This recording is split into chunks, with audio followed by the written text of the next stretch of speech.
इस्लाम धर्म के बारे में, इनका उदय कब हुआ और कब से कब तक, यानी कब तक इनका जो अपने अस्तित्व में आया। ठीक है, तो अस्तित्व में कब तक आया और इसके बारे में हम आज चर्चा करेंगे। तो सबसे पहले देखते हैं इस्लाम धर्म। इस्लाम धर्म के संस्थापक जो थे वह पैगंबर मोहम्मद साहब को कहा जाता है। इनका जन्म 570 ईस्वी में मक्का में हुआ था। इस्लाम धर्म का जन्म 570 ईस्वी के मक्का में हुआ था और इनके पिता का नाम अब्दुल्लाह था। पिता के नाम अब्दुल्लाह और माता का नाम वही अमीना। माता के नाम अमीना।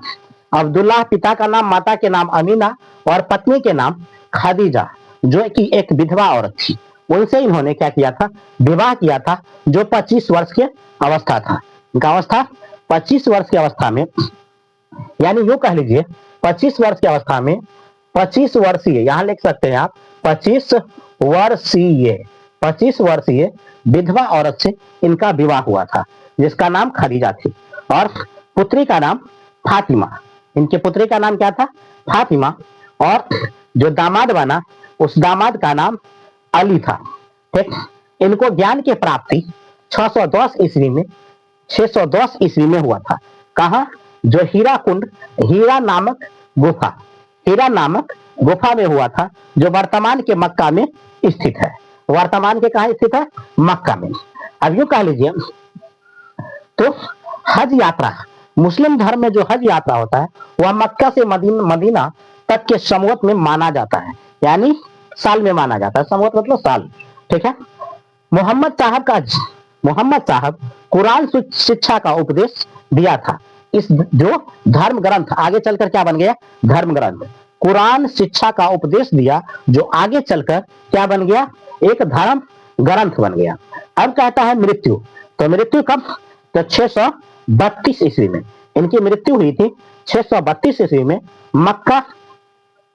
मक्का में, यानी मदीना में इनको क्या किया गया, मृत्यु हुई। तो मदीना में इनको दफनाया गया था। इसको, मोहम्मद साहब को मदीना में इनको क्या किया गया था, दफन किया गया था। अब कहता है मक्का और मदीना, देखें तो मक्का और मदीना ये दोनों जगह कहां पड़ता है, सऊदी अरब में। ठीक है, सऊदी अरब में पड़ता है। ठीक, अब इनके उत्तराधिकारी, जब इनकी मृत्यु हुई तो इनका कोई उत्तराधिकारी होगा ना, तो उत्तराधिकारी इनके अपना दामाद बने। दामाद के नाम था अली हुसैन साहब। ये दामाद इनका, यानी इनकी जो है 632 में मृत्यु हुआ और दामाद यानी शिक्षा में ज्यादा जोर देने लगे। ठीक, जबकि मोहम्मद साहब के मानने वाले मोहम्मद साहब की बताई रास्तों पे, यानी कुरान पर ज्यादा विश्वास करते थे और इनके दामाद जो अली साहब थे वह शिक्षा में ज्यादा विश्वास करते थे। तो उन्होंने शिक्षा को जोड़ दिया, जिनके कारण इनके मोहम्मद साहब को मानने वाले को लगा कि ये अपने इसको समाज को अलग दिशा देंगे और इनकी हत्या कर देती है। अली साहब की हत्या 661 ईस्वी में हो जाती है। 661 ईस्वी में जैसे इनकी हत्या हुई तो अब कोई इनका उत्तराधिकारी बनेगा, तो इनका उत्तराधिकारी इन्हीं के पुत्र, ठीक है, तो अली साहब के उत्तराधिकारी इनके पुत्र खुद अली हसन, यानी हसन हुसैन। पुत्र कौन है, हसन हुसैन। इन्होंने क्या बना था, इनका उत्तराधिकारी बनेगा, क्योंकि अब पिता जब मर गया तब पिता के काम क्रिया को कार्य को आगे बढ़ाना पुत्र का दायित्व हो जाता है। तब इनके पिता जो अली साहब थे वह शिक्षा को बढ़ावा देते थे। तो अब इनके पुत्र बचा, तब पुत्र अब आए और पुत्र भी क्या करने लगा, पिता के बताए हुए कदम चिन्हों पर चलने लगा। अब पुत्र भी उसी तरह से, जैसे पिता ने शिक्षा को बढ़ावा दिया, उसी तरह से पुत्र भी शिक्षा को बढ़ावा देने लगा। अब पुत्र जब शिक्षा के बढ़ावा देने लगा तो इनकी भी, हसन हुसैन की भी हत्या 680 ईस्वी में कहा, करबला युद्ध में हो जाता है, जो वर्तमान के ईरान में पड़ता है। कहां पड़ता है, ईरान में। अब करबला में युद्ध से इसके बाद अब इनकी हत्या हो गई, तो यूं कह लीजिए इनके खानदान का खात्मा हो गया। यानी इनके खानदान में एक अंतिम वारिस जो बच्चा था उसका नाम था हसन हुसैन। इनकी भी 680 ईस्वी में हत्या हो जाती है। अब सबकी हत्या हो गई, अब कोई बचा नहीं, तो अब कहा जाता है मोहम्मद साहब के उत्तराधिकारी।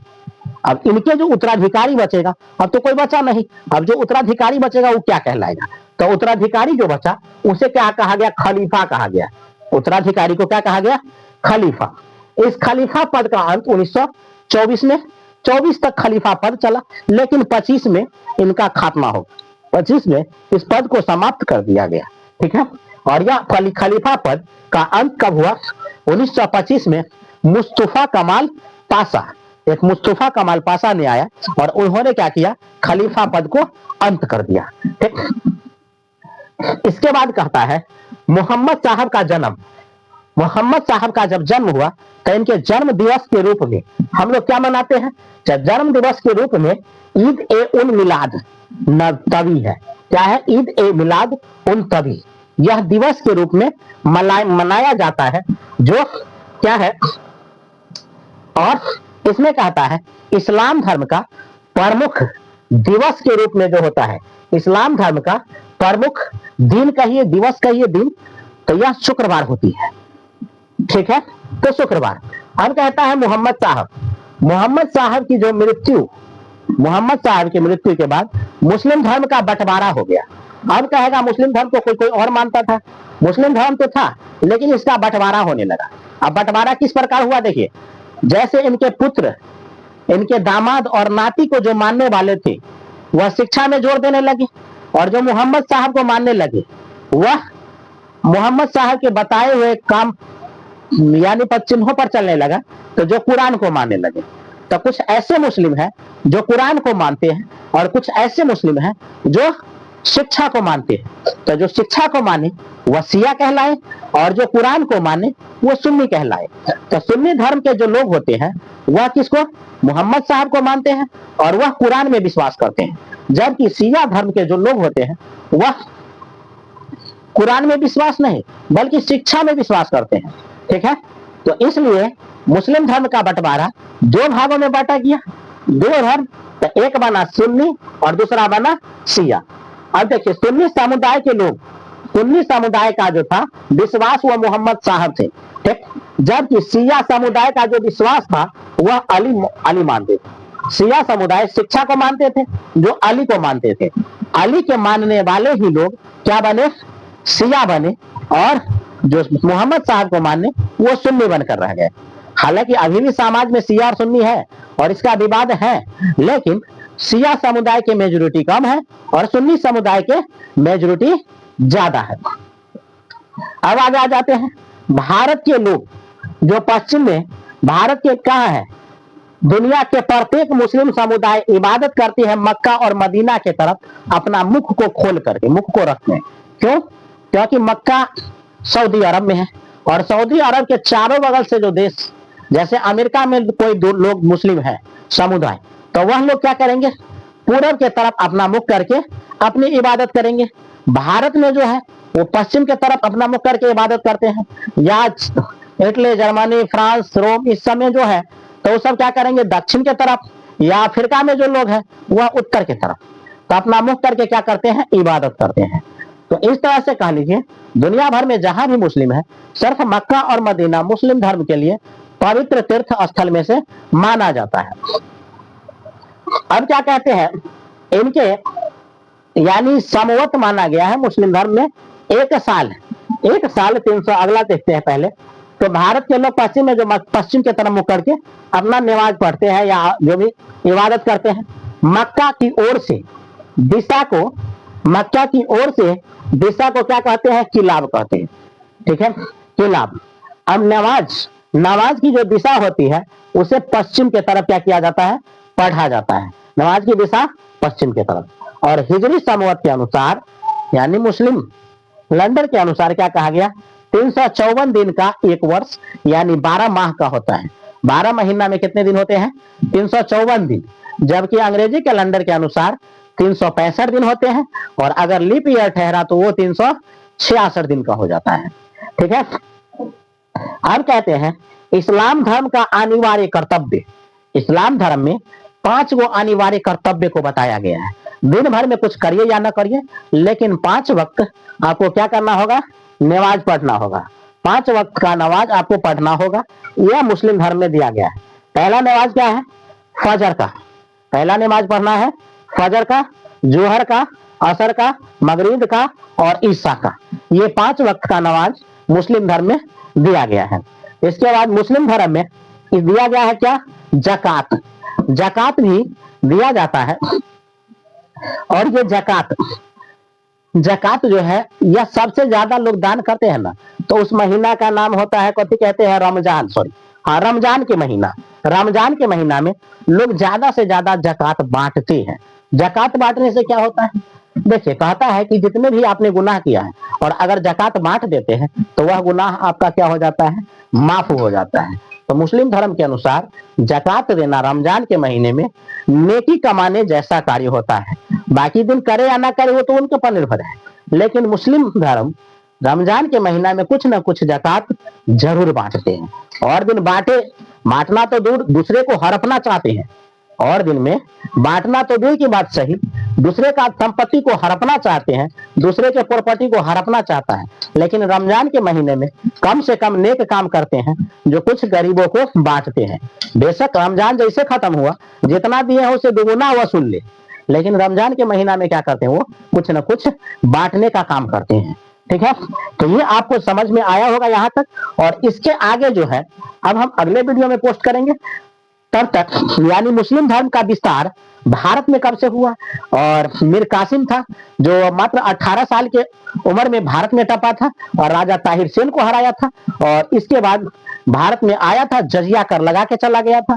और जजिया कर भारत के राजा ने उस 18 साल के छोकरे को वहां जाकर के उसको जजिया कर को पहुंचाया करते थे और पूरे भारत से संपत्तियों को लूट कर ले गया था। तो किस तरह से ये सारा हुआ था, ये हम अगले वीडियो में बताएंगे। तब तक इस्लाम धर्म के उदय से लेकर के और यहाँ यानी कर्तव्य तक, उसका कर्तव्य उदय कैसे हुआ, कर्तव्य हुआ, किस तरह से धर्म बटा, शिक्षा पर जोर दिया गया, क्या क्या परिस्थितियां, क्या क्या कठिनाई इनके आया, ये सारे पर आज हमने चर्चा किया है। यह वीडियो कैसा लगा आप अपनी प्रतिक्रिया जरूर दीजिएगा। तब तक तो आज हम चर्चा करेंगे जैन धर्म। जैन धर्म के संस्थापक सबसे पहला कहेंगे जैन धर्म। तो हमारा भारत में अनेकों धर्म का रीति रिवाज है, यानी कहेंगे धर्मनिरपेक्षता वाला देश हमारा देश भारत है, जिसमें हिंदू, मुस्लिम, सिख, पारसी, जैन, बौद्ध, ईसाई ये सभी आपस में क्या है, कहा जाता है भाई भाई। तो आज हम चर्चा कर रहे हैं, पिछले वीडियो में मैंने इस्लाम धर्म के बारे में बताया था और आज ये है जैन धर्म पर। तो चलिए हम जैन धर्म के बारे में देखते हैं। जैन धर्म के संस्थापक जो है इसे कहा गया है ऋषभ देव। जैन धर्म के संस्थापक कौन है, तो ऋषभ देव को कहा गया है जैन धर्म के संस्थापक। ये प्रथम तीर्थकर थे, प्रथम तीर्थकर। जैन धर्म में टोटल 24 तीर्थकर हुए, टोटल 24 तीर्थकर हुए, जिसमें प्रथम तीर्थकर कौन है, ऋषभ देव। ठीक है, ऋषभ देव। अब संस्कृत भाषा में जीन शब्द से बना हुआ है जैन। क्या, संस्कृत भाषा में जीन से बना हुआ है। अब कहता है इसका मुख्य केंद्र क्या है, तो मुख्य केंद्र जो है अहिंसा है। क्या है मुख्य केंद्र, अहिंसा, अहिंसा। इसके बाद तीर्थकर का दुख। तीर्थकर का मतलब क्या होता है, दुख के परे, जिसको कोई दुख से परे हो उसे तीर्थकर कहा जाता है। और संसार रूपी सागर को पार करने की क्षमता हो उसे क्या कहेंगे, तीर्थकर कहते हैं। जिसमें प्रथम तीर्थकर कौन थे, तो ऋषभ देव। यह हिमालय पर्वत पर निवारण प्राप्त किए थे, निवारण प्राप्त किए थे। कुल तीर्थकर 24 गो तीर्थकर हुए थे, 24 तीर्थकर, जिसमें 23वें तीर्थकर पारसनाथ बने थे। 23वां तीर्थकर पारसनाथ बने थे। पारसनाथ का जन्म वाराणसी के राजा अश्वसेन के यहाँ हुआ था। कौन, पारसनाथ का जन्म वाराणसी के राजा पारसनाथ अश्वसेन के यहाँ हुआ था। इसका वंश कौन था, तो वंश था इक्ष्वाकु वंश। क्या वंश कहा, इक्ष्वाकु वंश कहा गया, इक्ष्वाकु वंश। जो वर्तमान, अब कहते हैं इनको ज्ञान की जो प्राप्ति हुई वर्तमान के झारखंड के समेध शिखर पर, जिसके कारण बाद में इनका नाम, यानी उस समय समेध शिखर, उनका नाम बाद में बदल कर क्या रखा गया, पारसनाथ की चोटी। क्या बन गया, पारसनाथ की चोटी बन गया। अब ज्ञान की प्राप्ति के बाद चतुर नारायण, क्या दिया गया, चतुर नारायण धर्म दिया था। चतुर नारायण का धर्म दिया था इन्होंने। चतुर नारायण क्या होता है? देखिए, चतुर नारायण में 4 नियम बताए। 4 नियम क्या बताए?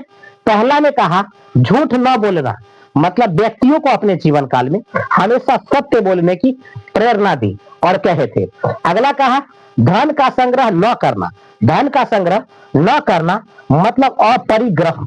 अपरिग्रह का मतलब होता है धन को संग्रह न करना। अगला क्या कहा गया? चोरी न करना। चोरी न करने के लिए आस्ते कहा गया। जो चोरी न करे उसे क्या कहा गया? आस्ते कहा गया। अगला क्या कहा गया?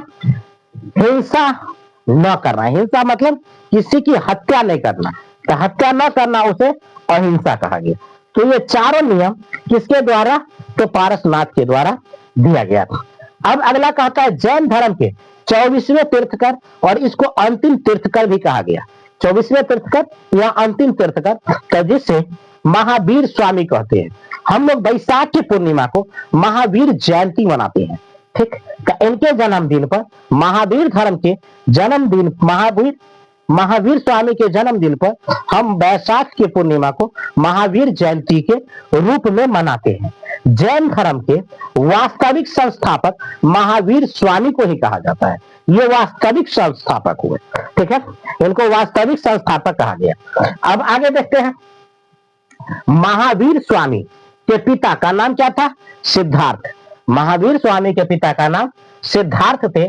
कुल ज्ञातक, इनको क्या कहा गया? कुल का ज्ञातक कुल से थे। कौन कुल से थे? ज्ञातक। पिता का नाम सिद्धार्थ, कुल का नाम ज्ञातक थे। माता का नाम त्रिशला। माता का नाम क्या था? त्रिशला। और यह अवध नरेश चेतक की बहन थी। त्रिशला कौन थी?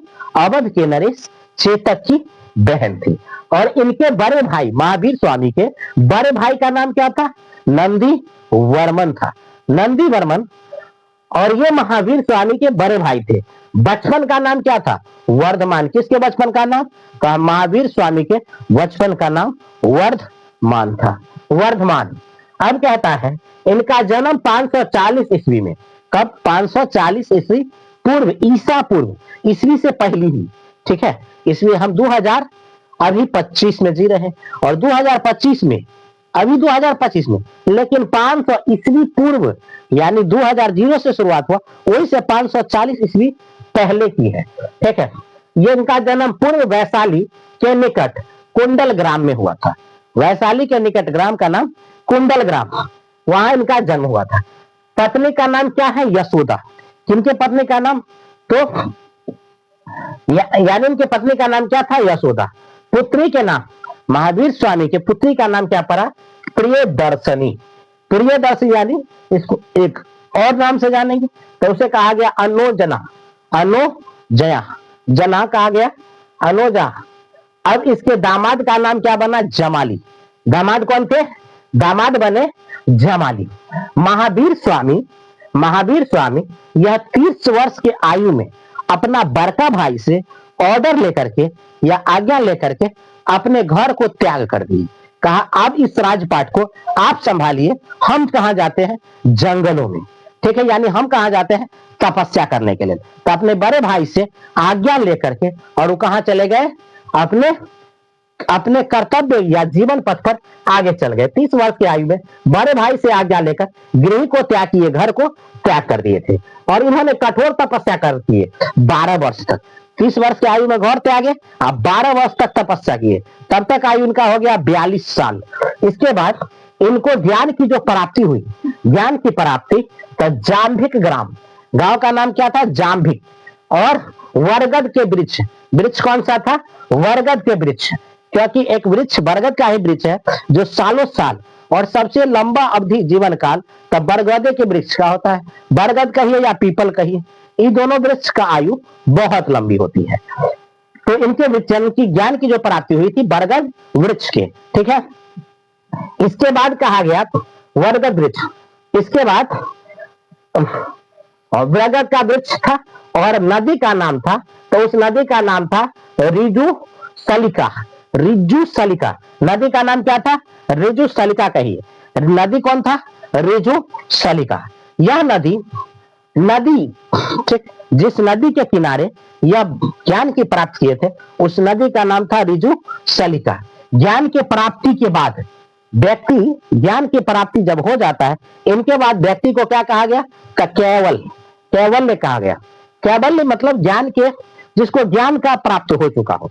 अब ज्ञान के प्राप्ति हुआ तो दो, ज्ञान के प्राप्ति को दो भाग में बांट दिया। पहला कहा जीन, जीन का अर्थ होता है विजेता, जो दुनिया को क्या किया? विजय। और एक होता है निगोरथ, निगोरथ का अर्थ होता है जिस पर कोई बंधन न हो, उसे बंधन मुक्त कहेंगे। तो निगोरथ क्या कहा गया? बंधन मुक्त हो गया। इसके बाद ज्ञान की प्राप्ति हुआ, जिनको विजेता कहा गया, और निगोरथ मतलब उसको अब कोई बंधन मुक्त उन पर रहा नहीं, वह बंधन से मुक्त और बंधन से परे हो गया। अब वर्तमान में कहा गया जाम्भिक ग्राम में, जाम्भिक गांव, जाम्भिक गांव को वर्तमान में उसको क्या कहा जाता है? तो उसको कहा जाता है हजारी बाग। क्या कहा जाता है? हजारी बाग। वर्तमान का क्या है? ऋजुपालिका नदी, ऋजुपालिका नदी जिसको कहते हैं, वह वर्तमान में कथी बना है? तो दामोदर नदी के सहायक नदी बराकर, बराकर नदी है। यह वर्तमान में क्या है? इस नदी के सहायक नदी बन चुका है, बराकर नदी। ठीक है। अब पहला उपदेश, पहला उपदेश क्या दिया गया और कहा? तो इसे राजगीर, पहला उपदेश दिया गया है राजगीर में मिथुलाचल पहाड़ी, मिथुला क्या कहा गया? राजगीर के वितुलाचल की पहाड़ी, वितुलाचल की पहाड़ी दिया गया है। क्या? राजगीर में है, जहां पहला उपदेश इन्होंने दिया था। कौन? महावीर स्वामी ने दिया था। पहला उपदेश दिए थे। अगला कहा गया भाषा, तो कौन से भाषा में दिया गया था? तो उस भाषा का नाम है प्राकृत भाषा। प्राकृत भाषा क्या होता है? प्राकृत भाषा को कहा गया अर्धमगही, अर्धमगही भाषा, आधा मगही भाषा। मगही पूरा, मगही तो अभी भी चलता है, लेकिन उसको अर्ध उस समय अर्धमगही या प्राकृतिक भाषा कहा गया। अंतिम उपदेश क्या दिए थे उन्होंने और कहां दिए थे? तो अंतिम उपदेश उन्होंने अपने जीवन का अंतिम उपदेश तो पावापुरी में दिए थे। ठीक, पावापुरी में दिए थे। महावीर स्वामी को पहला भिक्षुक कौन बने थे? तो उनके अपने ही दामाद बने थे, जिसे जामाली कहा गया। अपने ही दामाद बने थे, जिसको क्या कहा गया? जामाली कहे गए थे। ठीक है। तो इस तरह से ये क्या है, इतना आप देखिएगा। और ये सारे के सारे एक नोट्स है, एक अच्छे से नोट्स है। इसको 2 से 3 बार आप रिकवर कीजिएगा तो ये आपको पूरे से पूरे क्या हो जाएगा? कंप्लीट हो जाएगा। और इसको 2 बार देख लीजिए तो क्या हो जाएगा? या पूरे के पूरे आपका जैन धर्म पर ये पूरे तथ्य और पूरी कहानी एक तरह से ये हो जाएंगे कवर। और इस तरह से आपको यह वीडियो कैसा लगेगा, यह प्रतिक्रिया आप जरूर दीजिएगा। और तब तक के लिए जय हिंद। महात्मा बुद्ध, महात्मा बुद्ध के बारे में, महात्मा बुद्ध या कहें महात्मा बुद्ध को जन्म 563 ईसा पूर्व में नेपाल के लुम्बिनी में हुआ था। नेपाल के लुम्बिनी में किसका जन्म हुआ था? महात्मा बुद्ध का। और इस धर्म के संस्थापक महात्मा बुद्ध को ही कहा जाता है। महात्मा बुद्ध बचपन से, यानी बचपन में इनका नाम जो था, वो बचपन में इनका नाम सिद्धार्थ रखा गया था। सिद्धार्थ जो इनके जन्म के 7 दिन उपरांत कहा जाए तो इनकी माता की निधन हो गई थी, मृत्यु हो गई। तो आइए हम जानते हैं महात्मा बुद्ध के बारे में। बौद्ध धर्म का प्रारंभ महात्मा बुद्ध के द्वारा किया गया था। महात्मा बुद्ध के द्वारा बौद्ध धर्म का प्रारंभ किया गया था। महात्मा बुद्ध, बचपन का नाम इसका सिद्धार्थ, बचपन का नाम क्या था? सिद्धार्थ। महात्मा बुद्ध के बचपन का नाम सिद्धार्थ था। जन्म 563 ईसा पूर्व लुम्बिनी में हुआ था। 563 ईसा पूर्व लुम्बिनी में हुआ था। कहा? जो वर्तमान के नेपाल में स्थित, नेपाल में पड़ता है। पिता का नाम सुदोधन, जो क्षत्रिय कुल का था, और कुल इनका क्षत्रिय यानी पेशा क्षत्रिय था, और कुल शाक्य कुल के हुआ करते थे, शाक्य कुल के। ठीक है। इसके बाद इनकी माता इनके कुल का नहीं, बल्कि माता का कुल कुलीन वन, कुलीन के वंशज थे, कुलीन के वंशज, माता का कुलीन का वंशज। जन्म के 7 दिन बाद ही इनकी माता का नाम महामाया, महामाया इनके माता के नाम। तो ये महामाया जन्म के 7वें दिन के बाद इनकी मृत्यु हो जाती है। महात्मा बुद्ध के माता का मृत्यु जन्म के 7 दिन के बाद हो जाती है। इसके बाद निधन के बाद सिद्धार्थ, माता के निधन के बाद सिद्धार्थ का पालन पोषण इनकी अपनी मौसी, मौसी कहिए या कहिए सौतेली माँ, पहले मौसी थी लेकिन बाद में सौतेली माँ बन गई। तो सौतेली माँ प्रजापति गौतमी, ठीक, इनका परवरिश किए थे। महात्मा बुद्ध का परवरिश प्रजापति गौतमी के द्वारा इनका परवरिश किया गया था। इसके बाद सिद्धार्थ का शादी 16 वर्ष की अवस्था में हुआ था। अब 16 वर्ष की अवस्था में जब इनका शादी हुआ तब पिता क्या हो गए इनका, वे फिक्र हो गए कि अब मुझे कोई चिंता नहीं है, क्योंकि अब इनका शादी हो गया है और इनका ध्यान रखने वाला अब कोई आ चुका है।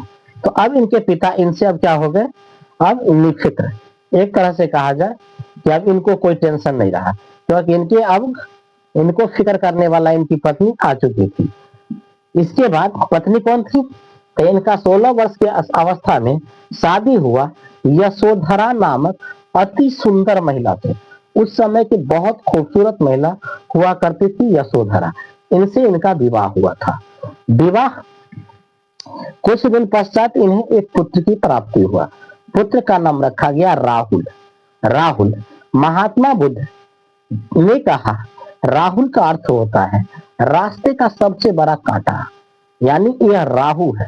इनको कहा गया कि जब इनको भ्रमण के लिए, राज्य भ्रमण के लिए निकाला गया तो इन्हें 5 व्यक्तियों से दर्शन हुआ, 5 का दर्शन हुआ। देखिए, ठीक है। सिद्धार्थ का उपनाम क्या था, कौन वंश का था, तो कर्ण वंश के था, इसलिए कर्ण वंश और शाक्य कुल के, शाक्य कुल के होने के कारण इसे शाक्य मुनि कहा जाता था। ठीक। महात्मा बुद्ध को एशिया का ज्योति पुंज कहा जाता है। ज्योति पुंज का मतलब प्रकाशमान। जब इनके ज्ञान की प्राप्ति हुआ तो कहा जाता है शरीर से ज्ञान निकलता था महात्मा बुद्ध के। इसके बाद कहा जाता है राज्य भ्रमण के लिए जब महात्मा बुद्ध यानी सिद्धार्थ, अभी तो महात्मा बुद्ध नहीं कहेंगे, अभी बचपन में यानी सिद्धार्थ जब राज्य भ्रमण के लिए निकले तो इन्हें 5 लोगों, 5 अवस्था के भिन्न लोगों से क्या हुआ, इनका मुलाकात हुआ। सबसे पहले गरीब आदमी जो अति दयनीय दुर्दशा, जिसके शरीर पर कपड़ा नहीं, ऐसे लोगों से इनका मुलाकात हुआ। दूसरा हुआ बीमार व्यक्ति से, जो क्या हो चुका था, एकदम बीमार पड़ा हुआ था। तीसरा हुआ वृद्ध व्यक्ति से, जो लाठी लेकर के झुक कर चल रहा था। और चौथा हुआ सन्यासी से, एक सन्यासी था जो ईश्वर के आराधना करता हुआ, गुणगान करता हुआ आराम से मगन में जा रहा था कहीं, तो चौथा उनसे हुआ। और 5वां इनकी मुलाकात हुई शव से।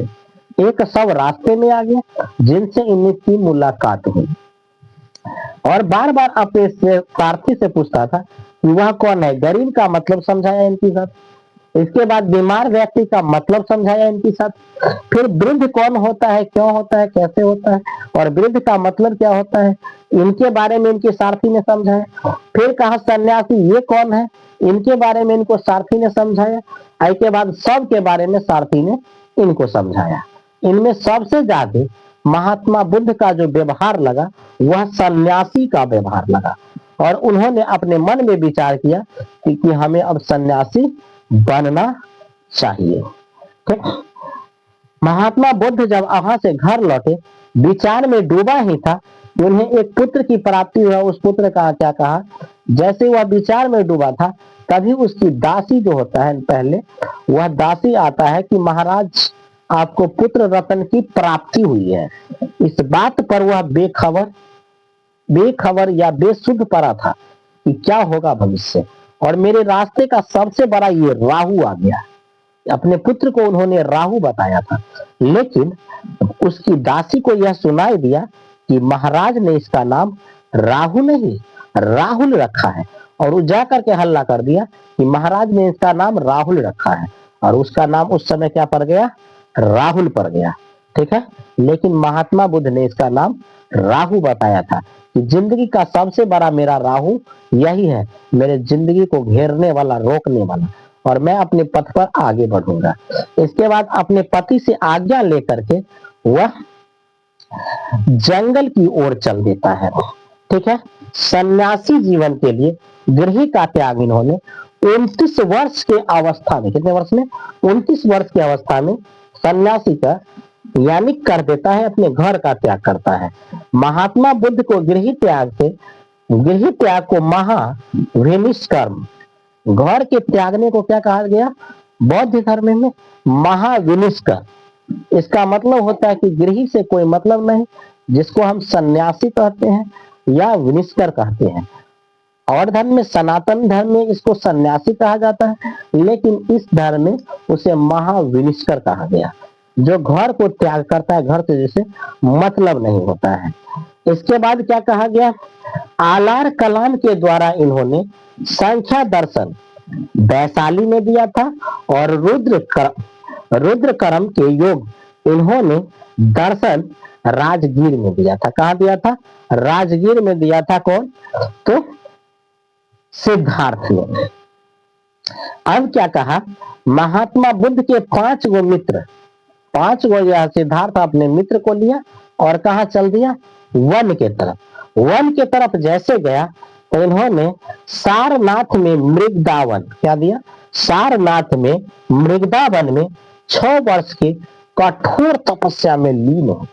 यह कठोर तपस्या देख करके वहां पर की एक स्थानीय कन्या थी, इन्होंने कहा कि सितार को इतना न खींचिए कि टूट जाए। ठीक, और सितार को इतना कम न खींचिए कि वो बजे ही नहीं। तो ये दोनों ठीक नहीं है। सितार को ना हमको ज्यादा खींचना है ताकि बजे टूटिए जाए, या न ही हमें कम खींचना है ताकि वह बजबे ना करे। तो यह इस बात से महात्मा बुद्ध भयभीत डर गया। ये कन्या हमको ऐसा उपदेश दे दिया, मतलब हम तपस्या तो कर रहे हैं, काफी हठीले स्वभाव से कर रहे हैं, और अहंकार भगवान का क्या होता है, ईश्वर का क्या होता है, भोजन होता है। इसलिए इंसान को कभी अहंकार नहीं करना चाहिए। तो इस बात से क्या हो गया, इन्होंने कन्या का उपदेश दिया कि वीणा को आप इतना न खींचिए कि वह टूट जाए, और इतना कम न खींचिए कि बजे ही ना। इस बात के मतलब महात्मा बुद्ध यानी सिद्धार्थ को समझ में आया, और वह तुरंत उस जंगल को छोड़कर चल दिए अगले जंगल की ओर। अब अगले जंगल में जब वह जाते हैं तो अगले जंगल में महात्मा बुद्ध सारनाथ में रूबेला पहुंचे। कहाँ पहुंचे, सारनाथ से रूबेला पहुंचे। यह रूबेला कहाँ, गया, वर्तमान के गया में है। और इन्होंने वहां पर, इनको ज्ञान की प्राप्ति हुई, ज्ञान की प्राप्ति हुई। जहां पर ज्ञान की प्राप्ति हुई वह नदी का स्थान था निरंजना नदी। निरंजना नदी उस समय का नाम हुआ करता था, वर्तमान में इसका नाम बदल करके क्या नाम रखा गया है, तो फल्गु नदी इसका नाम रखा गया। ठीक है, फल्गु नदी इसका नाम रखा गया है, फल्गु नदी है। और यह पीपल के पेड़ के नीचे क्या किए थे, यानी तपस्या किए थे उस पीपल के पेड़ के नीचे। और पीपल के पेड़ के नीचे जब तपस्या किए थे तो इसलिए वह पीपल के पास उनको क्या मिला था, ज्ञान मिला। और जब ज्ञान मिला तो इसलिए उस पीपल के वृक्ष का नाम क्या पड़ गया, यानी बुद्ध। यानी कौन दिया था, पीपल के वृक्ष। क्या, बैसाख के पूर्णिमा के दिन इनको ज्ञान मिला था। ठीक, बैसाख के पूर्णिमा कहा जाता है। जब ज्ञान प्राप्ति हुआ तो इस वृक्ष का नाम बदल करके महाबोधि वृक्ष रखा गया, महाबोधि वृक्ष, बौद्ध धर्म के। और इस ज्ञान के बाद महाबोधि वृक्ष, ज्ञान की प्राप्ति के बाद इनका नाम महात्मा बुद्ध जोड़ा गया। जब ज्ञान इनको मिल गया तो इनको महात्मा बुद्ध कहा गया। ठीक, इसका नाम अब बदला महात्मा बुद्ध। वास्तव में बुद्ध का जो अर्थ होता है ज्ञान संपन्न व्यक्ति। बुद्ध का मतलब जिसमें ज्ञान अथाह हो चुका हो, अनंत हो चुका हो, इसी का नाम क्या कहा गया, महात्मा, यानी कहा गया बुद्ध, ज्ञान संपन्न व्यक्ति। अब इन्होंने प्रथम उपदेश प्रथम उपदेश अपने मित्रों के साथ रहते। कहा? अपने मित्रों के साथ। कहा दिया? अपने सारनाथ में ही दोस्तों यानी मित्रों के साथ पहला उपदेश दिया था। और सबसे ज्यादा उपदेश जो दिया था तो अपने कौशल राज्य के राजधानी श्रावस्ती में दिया था। श्रावस्ती में ज्ञान का सबसे ज्यादा उपदेश दिया था। इसके बाद कहता है इन्होंने श्रावस्ती में इनका एक शिष्य बना जिसका नाम था उंगलीमाल डाकू। उंगलीमाल डाकू को इन्होंने अपना शिष्य बनाया। और इनमें सबसे प्रिय शिष्य जो महात्मा बुद्ध के हुए उसे कहे आनंद। क्या कहा गया? आनंद कहा गया। आनंद प्रिय शिष्य और एवं उपाली था, ये दोनों इनका प्रिय शिष्य हुए। आनंद के कहने पर समूह में महिला का प्रवेश वैशाली में मिला और महात्मा बुद्ध के निर्देश पर यह ज्यादा दिन तक न चलने वाला धर्म बताया। महात्मा बुद्ध कहा कि इस धर्म में महिला प्रवेश कर रहा है ना, तो अब यह धर्म ज्यादा दिन नहीं चलेगा। अगर जब तक महिला से दूर था तब तक यह धर्म तो चल रहा था, लेकिन जब इस धर्म में महिला का प्रवेश हुआ तो यह धर्म अब ज्यादा दिन तक नहीं चलेगा, ऐसा महात्मा बुद्ध ने कहा था। ठीक है।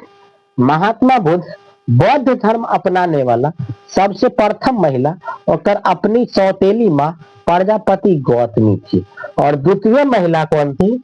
तो आम्रपाली थी। द्वितीय महिला आम्रपाली थी। के बाद बौद्ध धर्म को अपनाने वाला प्रथम पुरुष कौन था?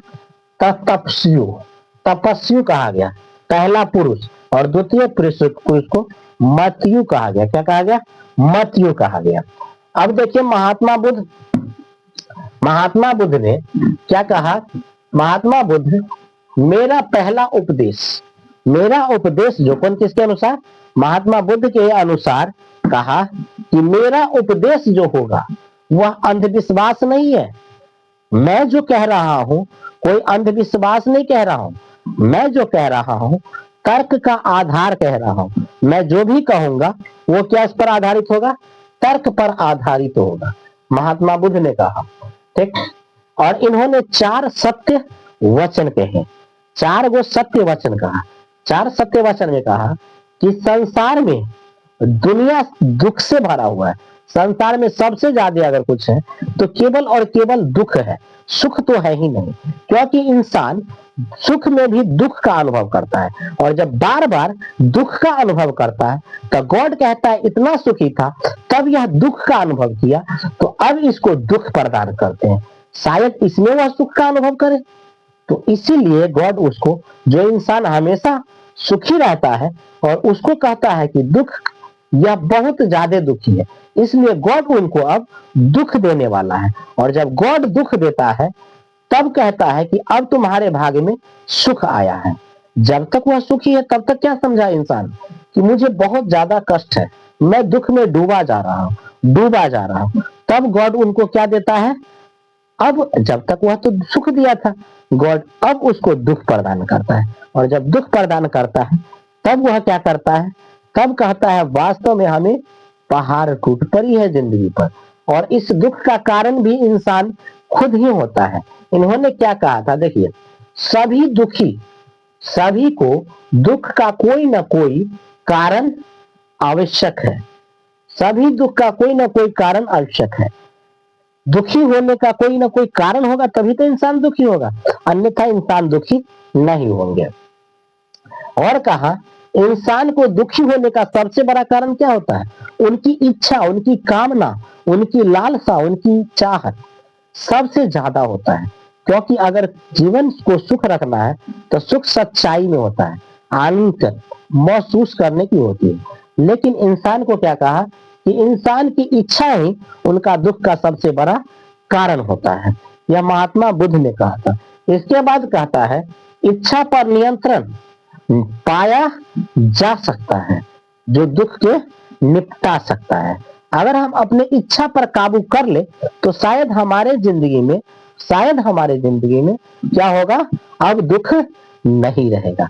और वास्तव में कहा जाता है जो इच्छा को बस में कर लेता है, वह इंसान कभी दुखी नहीं होता है। दुखी तो वो होता है जो इच्छा जिसके कंट्रोल में नहीं होता है, अनकंट्रोल हो जाता है। तो ये आपको महात्मा बुद्ध के बारे में यहाँ तक की जानकारियां थी कि महात्मा बुद्ध के द्वारा इस सिद्धार्थ के द्वारा सिद्धार्थ से कैसे महात्मा बुद्ध बने और बुद्ध से कैसे बौद्ध धर्म की प्राप्ति हुई और कहाँ कैसे उपदेश दिया, इनके बारे में यह जानकारी है। और ये जानकारी आपको कैसी लगी, आप अपनी प्रतिक्रिया जरूर दीजिएगा, क्योंकि इसमें आपको बताया गया वेस्ट कंटेंट और नोट्स के साथ, और इसको एक बार स्क्रीनशॉट लेकर के आप जरूर रखिएगा। इसे एक बार रिवाइज करिए और 2 बार इस वीडियो को देख लीजिए, ताकि आपको क्या होता है कि एक बार तो दिमाग फ्रेश करता है, दूसरी बार इसे रिवाइज करता है, और रिवाइज में आपको अच्छा से कवर हो जाता है, ताकि आप क्या कर सके, इसे कोई भी एग्जाम में और कहीं भी रहे बौद्ध धर्म के बारे में शुरुआत से लेकर अंत तक तो मैंने इस्लाम धर्म, जैन धर्म और आज बौद्ध धर्म के बारे में बतलाया है। चर्चा करेंगे यहूदी धर्म के बारे में। यहूदी धर्म कहा जाता है दुनिया का सबसे प्राचीन धर्मों में से एक धर्म है, जिसका नाम कहा गया यहूदी धर्म। यहूदी धर्म जिसका संस्थापक मूसा को कहा जाता है। क्या? मूसा को। अब यह अब्राहम, मूसा यानी अब्राहम, इसका हेडक्वार्टर जेरूसलम में है। हेडक्वार्टर जेरूसलम में। ठीक। यहूदियों का देश मात्र एक देश है, जिसे इजराइल को हम यहूदियों के देश में एक देश की गिनती करते हैं, यह इजराइल है। मात्र दुनिया का एक ही देश जिसे हम यहूदियों का देश कहते हैं। अब यह प्राचीन धर्मों में से एक धर्म है यहूदी का। ठीक है। दुनिया का एक एकेश्वरवादी धर्म माना जाता है। एकेश्वरवादी धर्म माना जाता है। इस धर्म के उपस्थिति फिलिस्तीन से हुआ है। कहां से?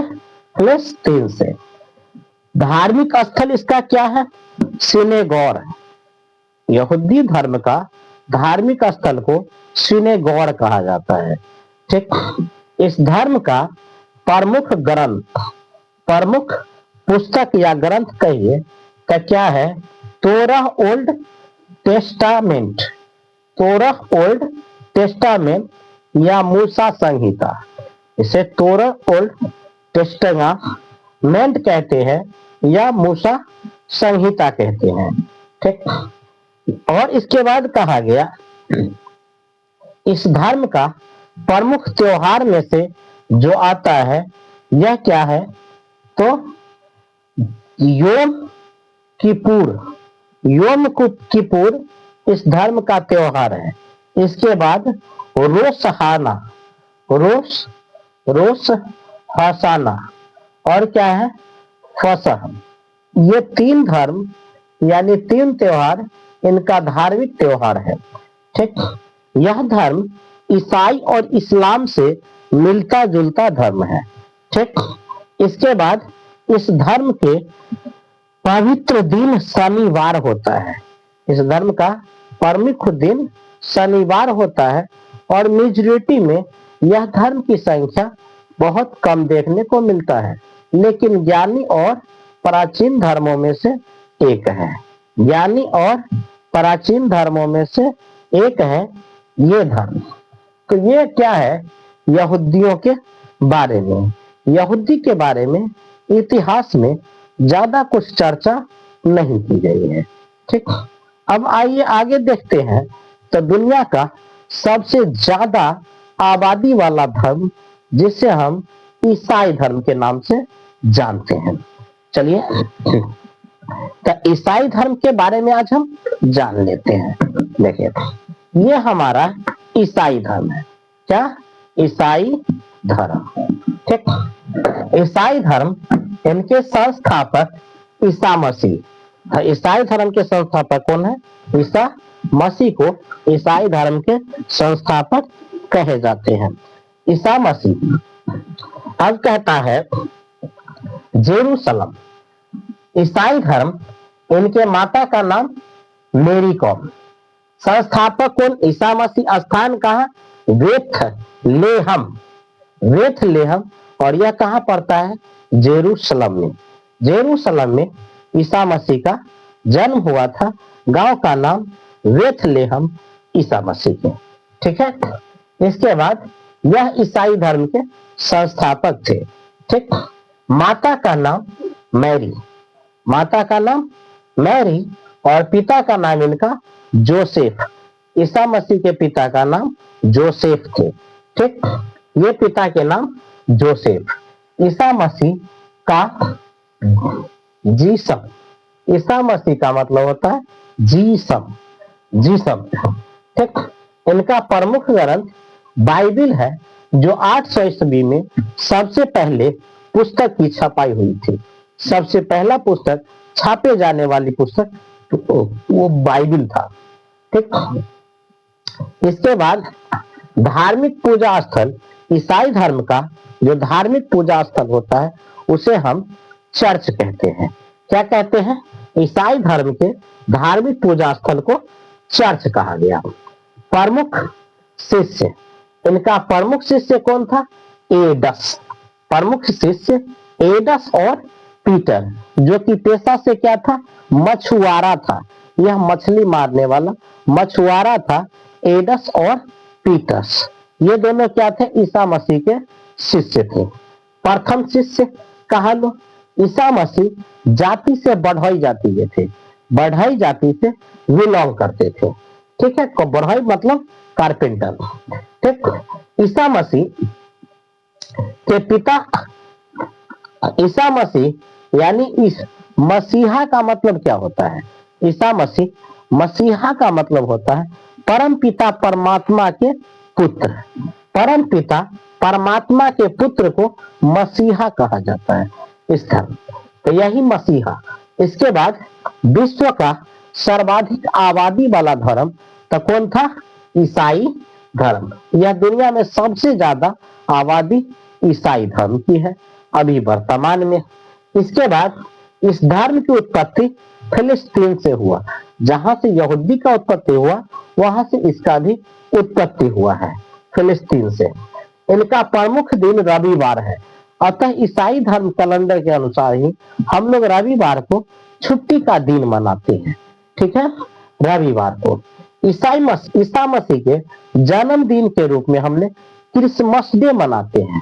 क्रिसमस डे यानी आने वाली है 25 दिसंबर, तो 25 दिसंबर को हम लोग क्रिसमस डे के रूप में मनाते हैं ईसा मसीह का।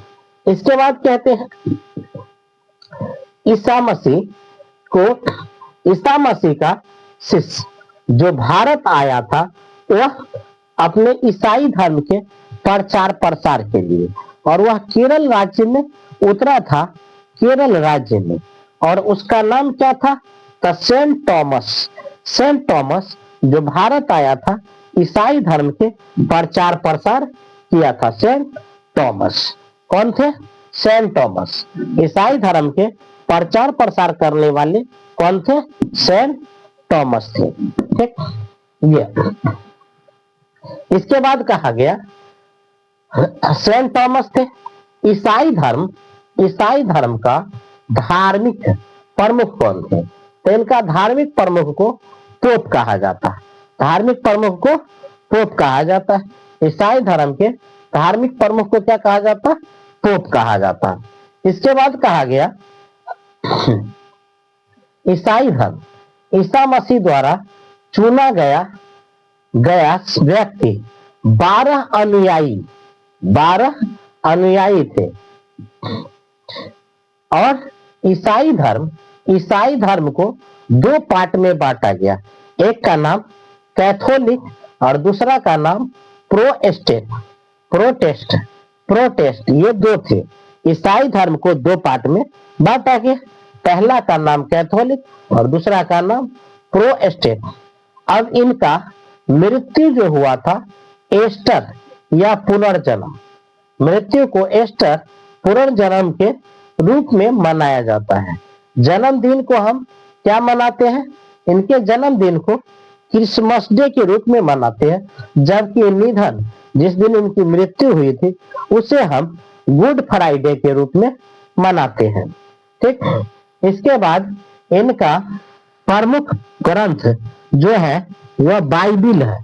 प्रमुख ग्रंथ बाइबिल।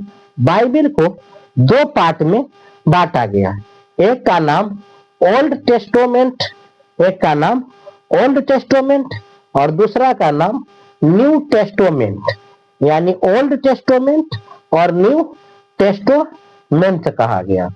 प्रतीक चिन्ह क्या था? तो क्रॉस। इनका प्रतीक का जो चिन्ह है उसे हम क्रॉस कहा गया। क्या कहा गया? क्रॉस कहा गया। अब क्या कहता है?